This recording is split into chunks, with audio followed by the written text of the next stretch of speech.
वाणी भी ऐसी गाई है, दर्शन का मैं प्यासा सतगुरु दर्शन का मैं प्यासा। बहुत बड़ी बात है, कहने सुनने में बहुत आसान सी बात दिखाई देती है कि दर्शन और दर्शन की प्यास। दर्शन की तो प्यास क्या तड़प होती है। दर्शन तो जहाँ जिससे भी मिलते हैं, अपनी आँखों से जिस चीज़ को भी देखते हैं, उसको देखने को ही उस चीज़ का दर्शन करना कहते हैं। परंतु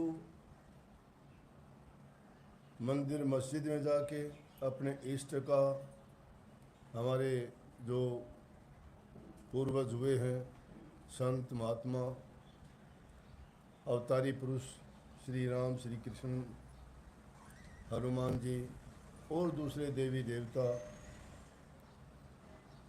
उनका दर्शन करते हैं।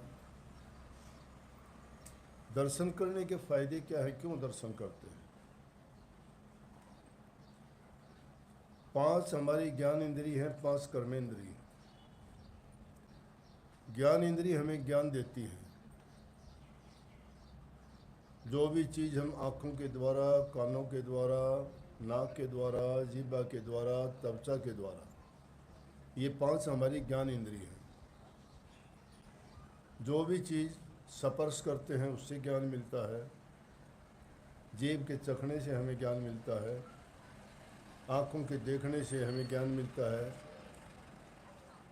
सुनने से हमें उस चीज़ के बारे में पूरा ज्ञान मिलता है। तो ये सारी की सारी चीज़ें, जैसी चीज़ होती है उसके देखने से उनके गुणों का भी आभास होता है। कोई बुरी चीज़ देखते हैं तो हमारे दिमाग पर उसका बुरा असर पड़ता है। कोई पाप कर्म देखते हैं तो हमारे विचार और ख्यालात में वो पाप कर्म के प्रति हमारी विचार भी बड़े दुखी होते हैं। देखा होगा कई बार ऐसे पाप कर्म देखते हैं तो हमारे हृदय में बड़ी दया उमड़ती है कि ये तो गलत हो गया, ये तो जुल्म है, ये तो अत्याचार हुआ।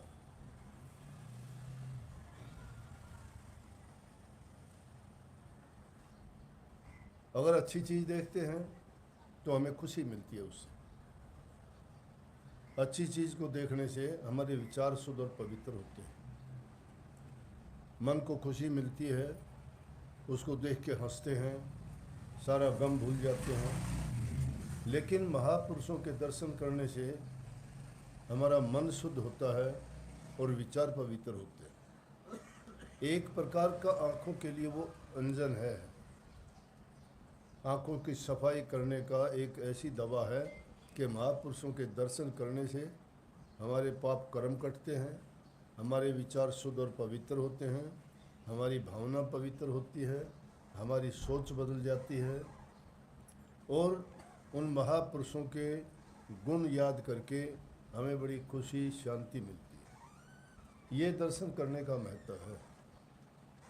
इसीलिए कहते हैं कि आओ, कोई भी महापुरुष संत जब आते हैं तो कहते हैं कि दर्शन करके आएंगे।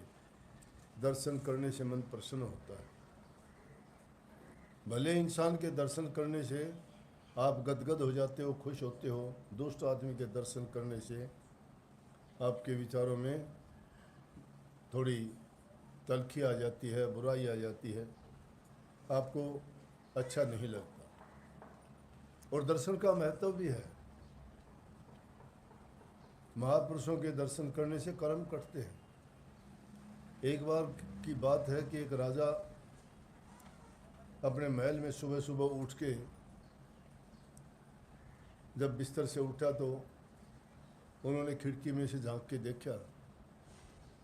देखा तो एक फ़कीर दिखाई दिया। राजा को बड़ा दुख हो गया उस फ़कीर को देख के।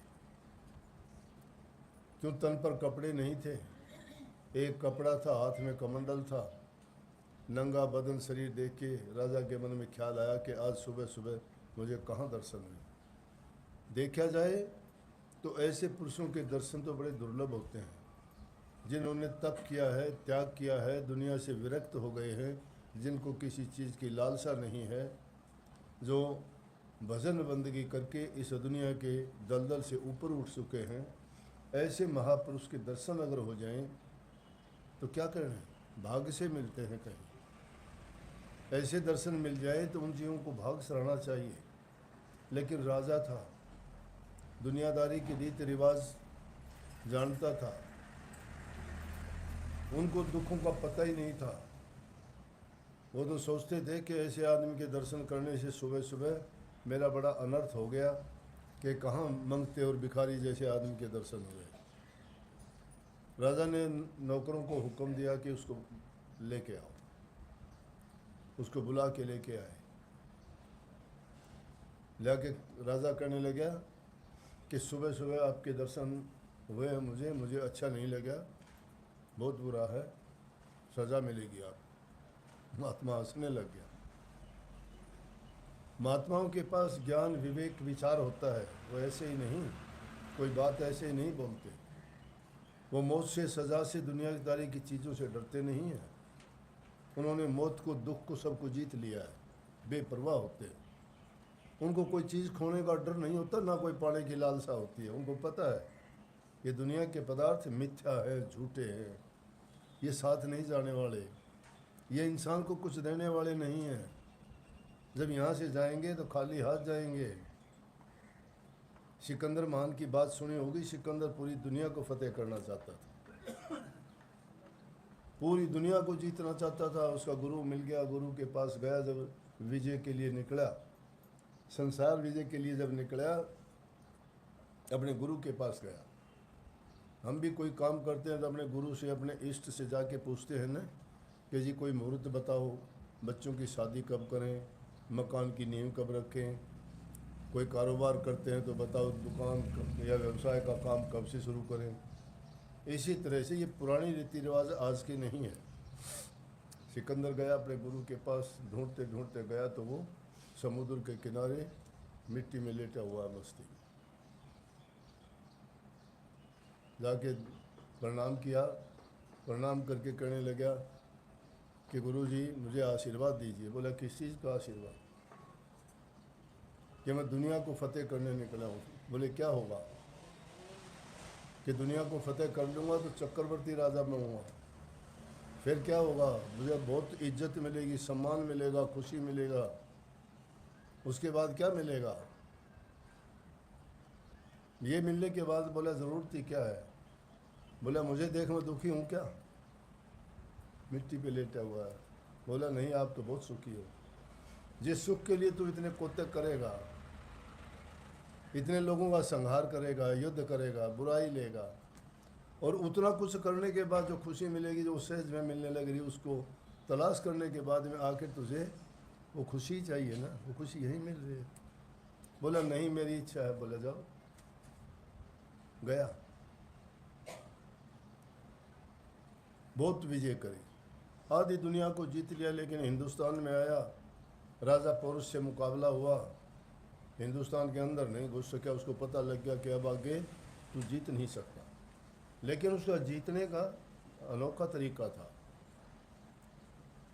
वो बहुत लालसा रखता था, परंतु उसने सैनिकों को काबू कैसे किया कि जब भी समुद्र को, किसी दरिया को पार करता था, पार करने के बाद में उस बेड़ी को तुड़वा देता था।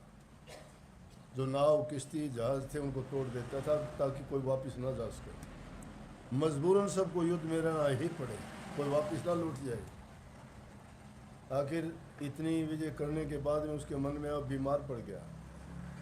बीमार पड़ गया, उसने हुक्म दे दिया वापस चलो। और सेना को लेके जब वापस जाने लगा, रास्ते में उसको आभास हो गया कि अब मैं जी नहीं पाऊंगा, मृत्यु मेरे नज़दीक आ गई है। कहने लगा मेरे गुरु से एक बार मिलवा दो। वैद्य, डॉक्टर, हकीम बोले हमारे बस की बात नहीं है, ये तो प्रभु ने जितनी तेरा टाइम दे रखा है उस टाइम पे तेरा अंत हो जाना है, कोई रोक नहीं सकता। बोले सिर्फ मेरे गुरु तक पहुंचा दो मुझे। आखिरी बात मैंने जो उनने कही थी वो बात उनसे बताना चाहता हूँ कि जिस चीज़ की तलाश में निकला था वो कुछ भी नहीं मिला। दोनों दिन से गए पांडे, हलवा मिलाने मांडे, कुछ नहीं मिला मुझे।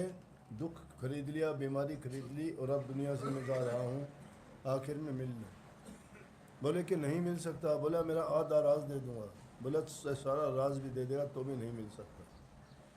अंत टाइम आ गया, वहीं रास्ते में ही करने लगे, अच्छा एक काम कर देना, जब मेरा जनाजा लेके निकलो तो मेरे दोनों हाथ धरती से बाहर निकाल देना जनाजे से, ताकि दुनिया वाले देख के ये कहें कि सिकंदर जब दुनिया से चला तो दोनों हाथों से खाली था, कुछ लेके नहीं गया, जिसने इतने पाप, इतने जुल्म, इतने वो कमाए। कहने का मतलब शांति के लिए सारे काम किए जाते हैं। उस फकीर को हुक्म दिया कि इसको सज़ा दो। फ़कीर हंसने लग गया, बोला कि अच्छा मेरे दर्शन करने से मुझे सज़ा मिलेगी? बहुत बुरे दर्शन हुए मेरे, लेकिन राजा मेरे से तो आपके दर्शन बुरे हुए। मैंने भी कोई आदमी नहीं देखा था, पहले आप दिखाई दिए और आपके दर्शन करने से मुझे सज़ा मिल रही है, वो उसकी क्या सज़ा होगी? राजा आश्चर्य में पड़ गया, बात तो ठीक है, मैं उसके दर्शन करके इसको सज़ा दे रहा हूँ, दुख दूँगा, तो इसको भी दर्शन तो तेरे हुए ही। राजा ने गलती मानी। दर्शन का महत्व है। दर्शन परसन मुख मंजन पाना, कटे पाप के वेद पुराना। दर्शन करके मन प्रसन्न होता है। मन प्रसन्न क्या होता है? उससे हमारे जन्म जन्मांतर के पाप कर्म कटते हैं। आँखों की शुद्धि होती है, हृदय की शुद्धि होती है, विचारों की शुद्धि होती है, हमारा जीवन ही पवित्र हो जाता है। और महापुरुषों के दर्शन का तो कहना ही क्या है। इसलिए ये वाणी मेरी लिखी हुई है, मैंने लिखा सतगुरु से प्रार्थना अपील करते हुए कि मुझे दर्शन की प्यास है, तड़प है। लगन जब मन में लगती है, कोई भी प्रेमी अपने प्रीतम को देखना चाहता है और उसके प्रेमी को उसका प्रीतम मिल जाए तो दूसरी चीज़ की उसको ज़रूरत ही नहीं है। प्रभु से बढ़ के हमारा प्रीतम कोई नहीं है। उसके दर्शन की लालसा के लिए कोई तप करता है, कोई हठ करता है, कोई योग करता है, कोई धुने तपता है, कोई खाने पीने का व्रत रखता है, कितना कष्ट सहते हैं ताकि वो प्रभु के दर्शन पास के। वो दर्शन बड़े दुर्लभ हैं, लेकिन संतों ने बड़ी सुलभ बात कही, राम और संत में अंतर नाही, राम के दर्शन संतों के माही। राम और संत में भेद नहीं है, और राम के दर्शन करना चाहते हो तो संतों के दर्शन करो, उसमें राम के दर्शन आपको मिलेंगे। सच्चे मन से जब तुम्हारी लगन लगती है तो निश्चित रूप से समझो आपको प्रभु के ही दर्शन आपको होंगे। तो इसलिए दर्शन की लालसा सच्ची मन में होनी चाहिए। और सच्ची लगन जब लगती है, जिन को सच्ची लगन लगी उन्होंने उन प्रभु के दर्शन पाए। दर्शन ही नहीं पाए, वो दर्शन करके उनके ही चरणों में जाके समा गए और सदा सदा के लिए उनको शांति और संतोष मिल गया। इसलिए दर्शन बहुत एक ऐसी चीज़ है, हम शायद भक्ति नहीं कर सकते, कठोर व्रत नहीं कर सकते, परंतु हम दर्शन की लगन मन में रख सकते हैं। और जब लगन जिस चीज़ की लग जाती है तो वो दर्शन भी होंगे आपको ज़रूर। तो स्वामी जी महाराज ने भी इस बात को बड़ा अच्छा लिखा। वो कहते हैं कि संतों के पास जाओ, दर्शन करो, दर्शन करके उनके वचन सुनो, वचनों को सुन के उन वचनों को गुणों हृदय में रखो, और जब उनको सुनते सुनते उनका सार निकाल लोगे, वो सार तुम्हें मालो माल कर देगा, तुम्हारे दुख दर्द पीड़ा पाप कर्म सब धो देगा, तुम्हें पाक पवित्र और साफ बना देगा। जो असली मकसद मालिक मनुष्य का ये जीवन पाने का था वो हल हो जाता है। इसीलिए उन्होंने कहा कि संतों के पास जाओ, दरस करे, बचन पुनि सुने, सुन सुन के गुणे, गुण गुण के काढ़े सार, काढ़ सार तिस करे आहार, कर आहार पुष्ट होया भाई, जग भय भव सब गई नसाई। हम भयभीत रहते हैं दुनिया में, मरने के डर से रहते हैं। जब कभी कोई थोड़ी सी तकलीफ होती है कहते हाय मरूंगा, लेकिन ज़रूरी है मरना। मौत तो सभी को आनी है, पैदा जो हो गया हो जाएगा, रुकेगा कोई नहीं। लेकिन जब ये समय निकल जाएगा फिर सोचोगे मैंने क्या किया, सारी जिंदगी धूल बटोरते रहे, नशे विषय विकारों में जीवन को बर्बाद करते रहे, और अंत में जब देख के जब किसी लायक नहीं रहे पछताए। उनके बारे में महापुरुषों ने फरमाया कि इस जीवन को याद करेगा भला मुसाफिर बंदे, आया था कुछ लाहा करने फंस गया केड़े धंधे, भव सागर तन तरना पेशी पाप पुन धर कंधे, कहें कबीर सोई पार उतर गिर हर हर नाम जपन दे। इस दुनिया रूपी भव सागर से पार होना चाहते हो तो उस मालिक के नाम का सुमरण किया करो, उसका जाप किया करो, उसको हमेशा याद रखा करो। नाम में भी उतनी ताकत है जितनी दर्शन में है, हर चीज़ का नाम है। और वो नाम याद आते हैं, उसके गुण याद आते हैं। प्रेम का नाम आते ही दिल में खुशी होती है, क्रोध का नाम आते ही आदमी के दिल में दूसरी भावना बदल जाती है, दया का नाम आते ही हृदय बहुत आदमी का एकदम दयालु बन जाता है।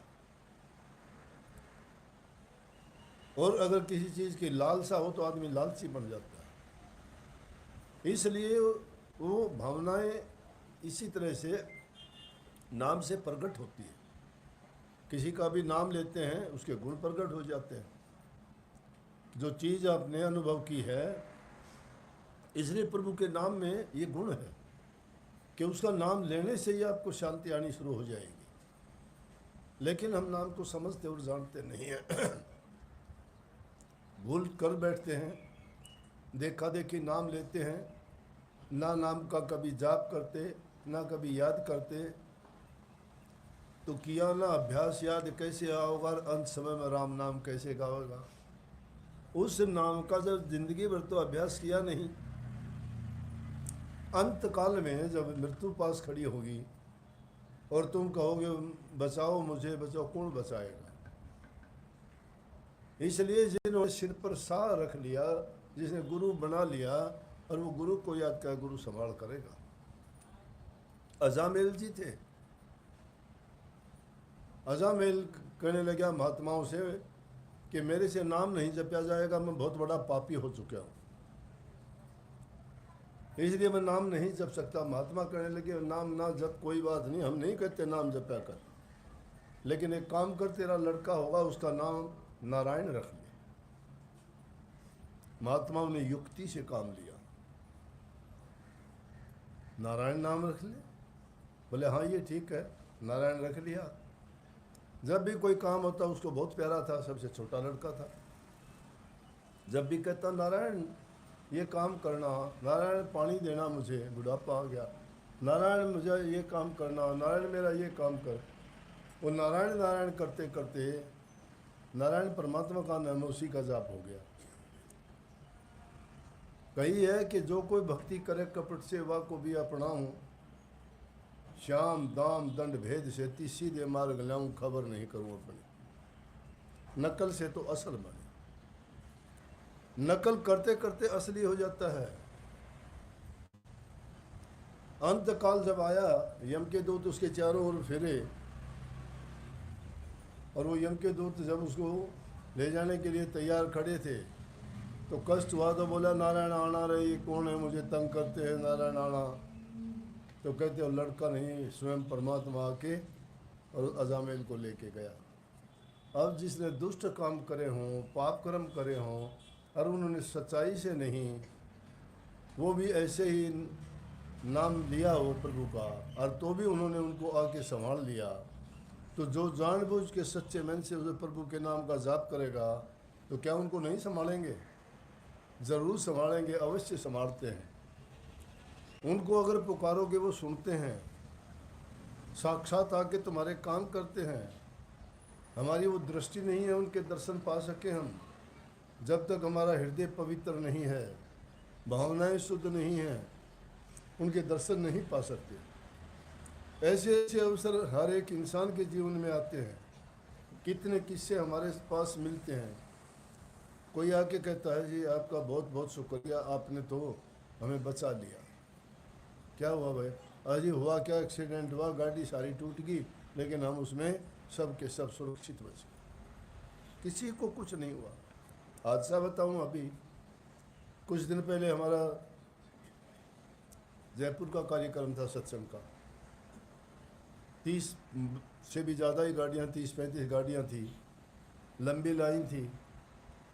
थोड़ी सी चूक होने के कारण 2 गाड़ियाँ टकरा गई अपनी, जिनमें सत्संगी बैठे थे 5-5, 6-6। और वो गाड़ी टकराने के बाद में कम से कम भी 10-15 फुट ऊंची उछली, और उछलने के बाद में फिर दूर जाके गिरी, दूसरी गाड़ी से भी टकरा गई। लेकिन सत्संगी उसमें जितने बैठे थे, किसी को जैसे यूं भी कांटे की भी खरोच आ जाती है, कुछ नहीं हुआ, सब के सब सुरक्षित, सारे सुरक्षित थे। अब क्या मानेंगे इसको? किस चीज़ ने उनको बचा लिया? वो किसी गलत काम के लिए, कोई पाप कर्म के लिए थोड़े जा रहे थे, वो प्रभु के नाम के लिए जा रहे थे, सत्संग सुनने के लिए जा रहे थे, पवित्रता के लिए जा रहे थे। जब प्रभु के नाम से कोई काम हम करते हैं, उसमें अगर गलत होता है तो वो तो उसकी मर्जी है कि वो क्या करना चाहता है। हमारी तुच्छ बुद्धि हम नहीं सोच पाते।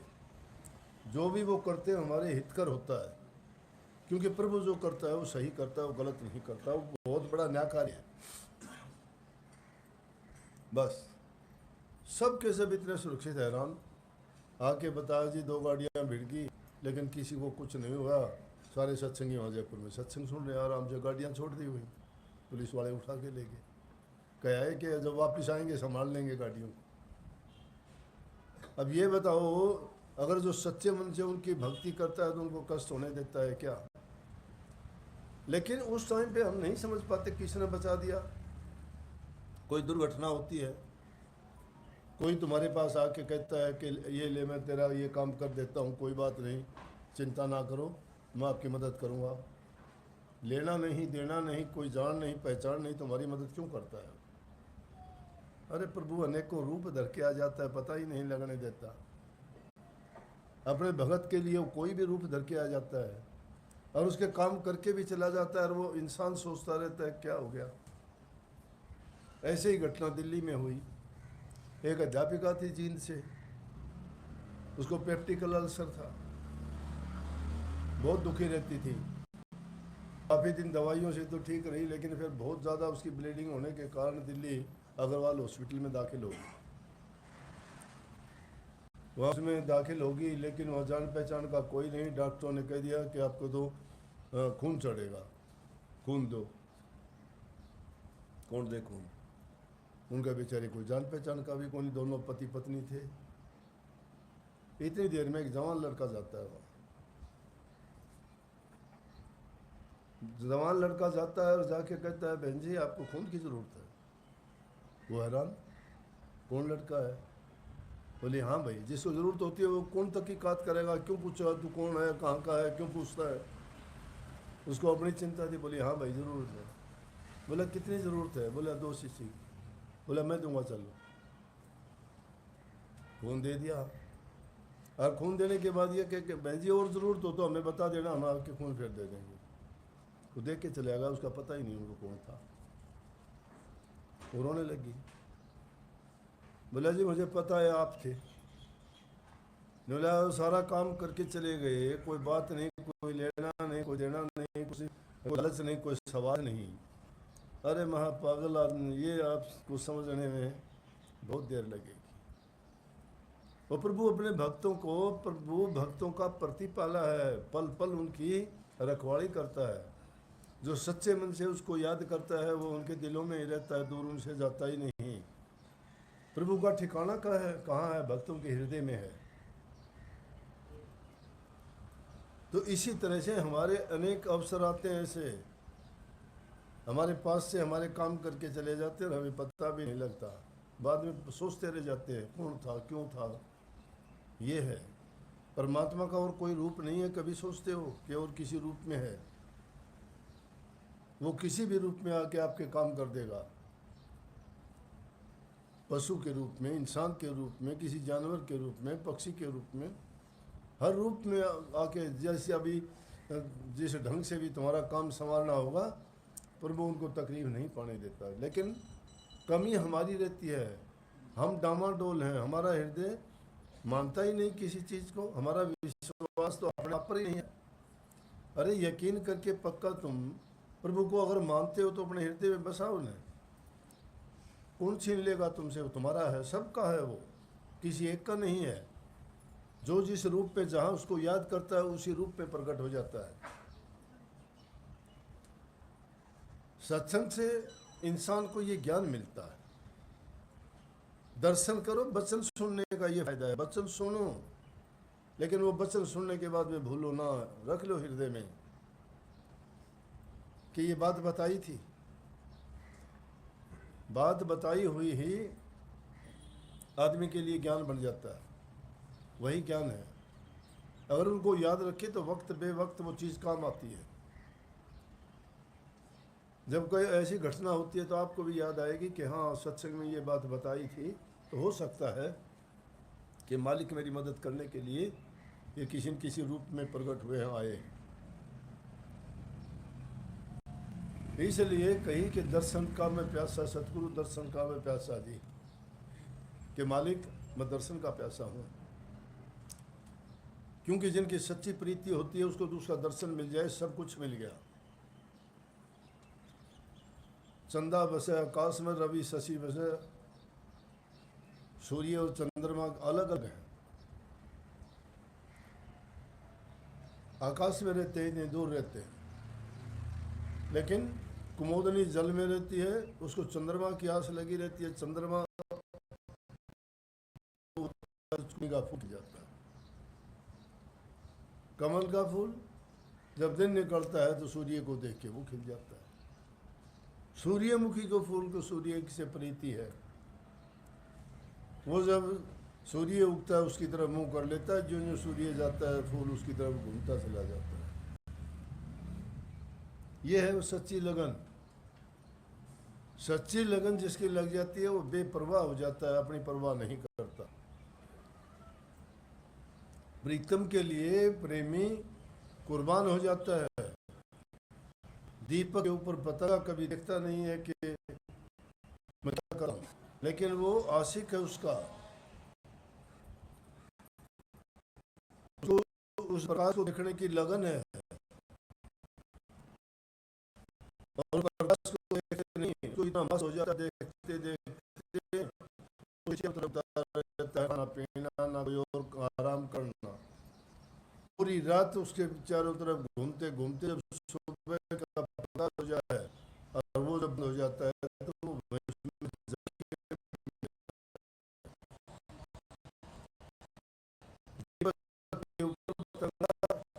वो नहीं है।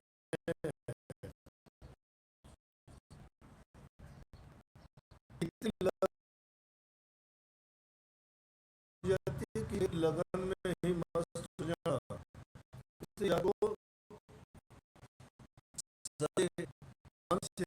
अपने धर्म को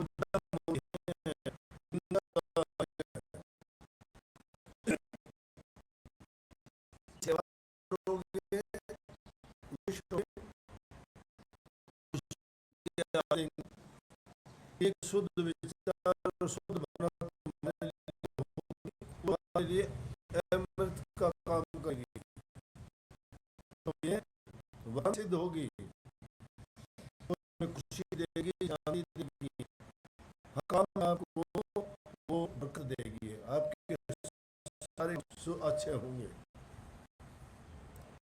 लेकिन किसी बात मत दुआ लोगे तुम्हें सुख मिलेगा, बद दुआ लोगे तुम बर्बाद हो जाओगे। बद दुआ कब मिलती है? किसी को कष्ट दुख में से। और दुआ को इसके लिए कब देता है? जब इंसान किसी को सुख देता है, सेवा करता है, उसकी मदद करता है, उसको वो हर प्रकार से उसको कहता है परमात्मा तेरा भला, सब कुछ दे दिया उसने, वो परमात्मा को सब कुछ, सबका भला करने वाला तेरा भला करे, पापले दुखों को हले, तुझे सुख दे, शांति दे, खुश लंबी उम्र दे, आरोग्य निरोग्यता दे। लेकिन हम क्या करते हैं, करते नहीं ऐसा। बूढ़े माँ बाप को तकलीफ देते हैं, वृद्ध आश्रम में छोड़ आते हो, बहू सास की सेवा नहीं करती, घर आते ही चाबी छीनने की लग जाती कि घर की चौधर मुझे मिल जाए। अरे वो तो अपने आप देने के लिए तैयार है, ना देगी तो भी 2 4 5 10 में अपने आप, उसके लिए उतावले क्यों होते हो? अगर सेवा करोगे खुश होके, वो तो पहले ही सौंप देगी कि ये तेरा घर, ये तेरी चाबी, तेरा सब कुछ है, मैं पता नहीं कितने दिन के लिए, किस लिए वो करते हैं, हमारे लिए करते हैं। लेकिन हमें क्या धैर्य नहीं है, हम सोचते हैं लेट नहीं अभी मिल जाना चाहिए, इसलिए कहिए कि इस जीवन के समय को ना खो, और ये वक्त जब चला जाएगा फिर याद करके पछताओगे। यहाँ हम इसलिए नहीं आए कि ये उधर पूर्ति दुनियादारी से ऐसे, इसलिए जो अवसर हमें मिला है हमारे हाथ में है, सब कुछ करने लायक हो, दान करो, मदद करो, भूखे गरीब की जो सहायता कर सकते हो करो, तुम्हारे पास है, तुम देने लायक हो, तुम्हारे आगे कोई हाथ फैलाता है तुम्हारे पास देने के लिए, दो उसको, दे धरा तो दे, तू दे, दे कुछ देखे हो जाएगी, कौन कहेगा दे, ये दे, ये शरीर है, जब तक तू दे, कुछ न कुछ दे, जो दे सकता है दे, तुम देने के लिए आए हो, और ये देखे हो जाएगी, कौन कहेगा दे, इसकी मिट्टी हो जाएगी, कोई मांगेगा किसी से? कोई नहीं। भाई बंधु कुटुंब कबीला ये सब मतलब की यारी है, अपना मतलब है, फिर लगता सबको खारी है, क्यों आया था, क्या करना था, बिचारी है, क्या सुखारी, चोरों के संग के क्या सुखारी उसी, ये करके क्यों आए थे, क्या कर रहे हो? भाई इससे हैं, कोई गवाली देर तक जाएगी, शमशान तक जाएंगे, देख के वो साथ कोई नहीं चलने वाला जगह जो अपना पूरा कर दे, तो हमारा कोई साथ नहीं, फिर उनके लिए हम क्यों पाए, क्यों हम देख कर्म कर रहे हैं, इस जीवन रहते हुए नेक काम करें, भलाई काम करें, किसी का दिल ना दुखाएं, और विशेष रूप से जो अवसर मिलता है किसी को, ऐसा मौका मिल जाए, नेक काम कमाओ, अगर तुम्हारे पास कुछ देने के लिए तो दे, तू अन्न तेरा कल्याण दे,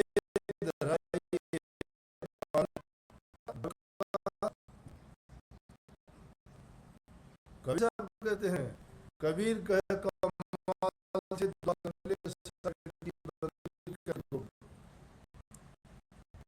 जिंदगी में काम बेड़ा पार है,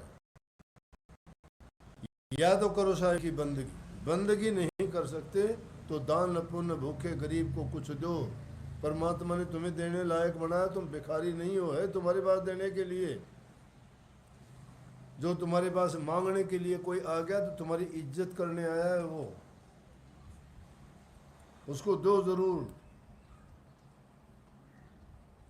आदमी ऐसे ही नहीं कोई मांगने जाता है, जो किसी से मांगने जाता है अपना आपा खो के मर के जाता है, वो मांगण गए सो मर गए, मर के मांगण जा, उससे पहले वो मरे जो हुंदे कह देना, वो तो मर के मांगने के लिए जाता है इंसान। अपनी बेइज्जती करवा के कोई खुश नहीं है, नीचा देख के कोई खुश नहीं है, लेकिन मजबूरी में किसी के पास मांगने के लिए जाता है तो समझो मांगने नहीं, उसकी इज्जत करने आया है, उससे लेने आया है। जो तुम्हारे में मांगने वाला कोई नहीं होगा, किसको दोगे? अगर तुम्हारे पास मांगने वाला लेने वाला किसको दोगे आप? कोई मायने नहीं रखता। लेकिन दूसरी तरह से बात यह कि मांगण मरण समान है, मत कोई मांगो भीख। तुम्हारा काम चलता है, फिर क्यों मांगते हो? किस लिए मांगते हो? मरने के बराबर है मांगना। भीख मत मांगो किसी से। मांगण मरण समान है, मत कोई मांगो भीख। मांगण तो मरना भला, ये सतगुरु की सीख। मांगने से तो मरना भला है, सतगुरु का ही ज्ञान है, सीख है, शिक्षा है। लेकिन उधर समाना टुकड़ा और तन समाना चीर।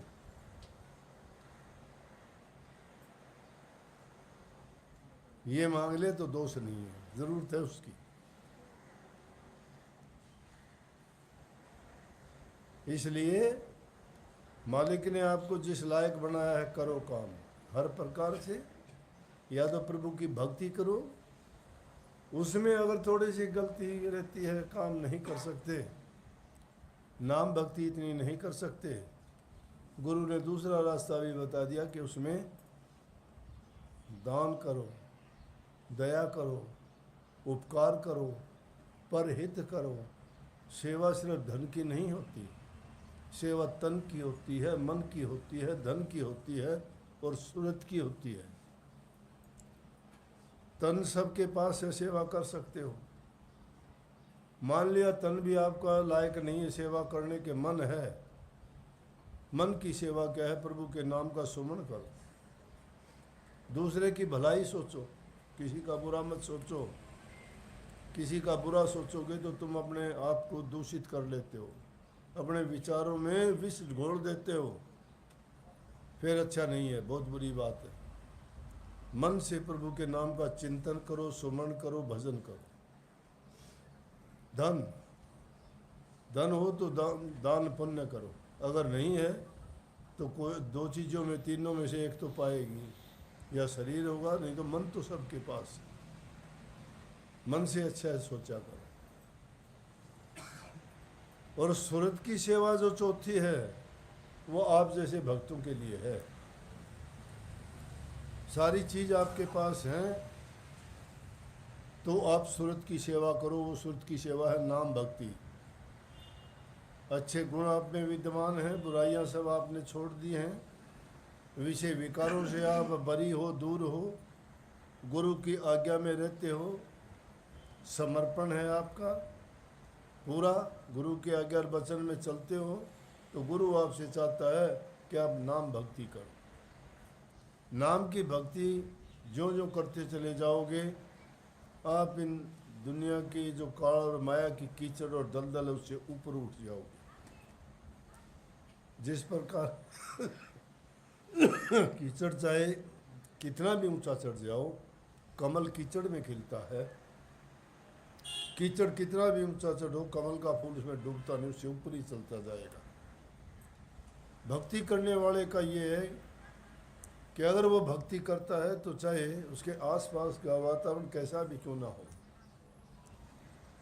अगर उसका खुद के विचार सच्चे हैं, पवित्र हैं, और वो नाम भक्ति करता है, गुरु भक्ति करता है, सेवा भक्ति करता है, प्रेमा भक्ति करता है, तो उस कमल के फूल की भांति इस माया की दलदल से हमेशा ऊपर ही रहेगा, उस पर असर नहीं डाल सकती।